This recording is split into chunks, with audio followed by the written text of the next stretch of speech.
নির্বাচনের আগে হঠাৎ করে জাতীয় রাজনীতির কেন্দ্রবিন্দুতে উঠে এসেছেন শফিকুর রহমান।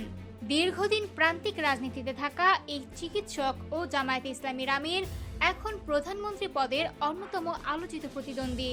ঢাকার পোস্টার বিলবোর্ডে সাদা পোশাক ও দাড়িওয়ালা তার ছবি, বার্তা একটাই, আসন্ন বৃহস্পতিবারের নির্বাচনে ইসলামপন্থী নেতৃত্বের পক্ষে ভোট চাওয়া।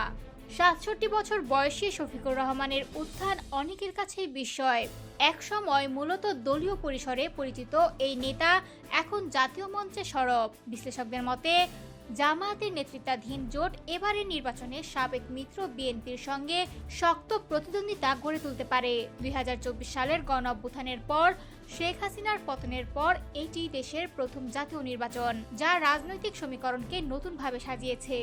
একসময় নিষিদ্ধ থাকা জামায়াতে ইসলামী আদালতের রায়ে আবার রাজনীতিতে সক্রিয় হওয়ার সুযোগ পায়। দলটি দ্রুত সংগঠিত হয়ে দাতব্য ও ত্রাণ কার্যক্রমের মাধ্যমে মাঠে সক্রিয়তা বাড়ায়। এই সময় দেশজুড়ে সফর করে শফিকুর রহমান নিজের দৃশ্যমানতা বাড়ান। তার দাবি, দীর্ঘদিন তাদের কণ্ঠ রুদ্ধ ছিল, এখন জনগণের সামনে নিজেদের অবস্থান তুলে ধরার সুযোগ এসেছে। নির্বাচনী প্রচারে তিনি জামায়াতকে নৈতিকতা, সুশাসন ও দুর্নীতি বিরোধী বিকল্প শক্তি হিসেবে তুলে ধরেছেন। তরুণ ভোটারদের আকৃষ্ট করতে নতুন জোট গঠন করেছে দলটি।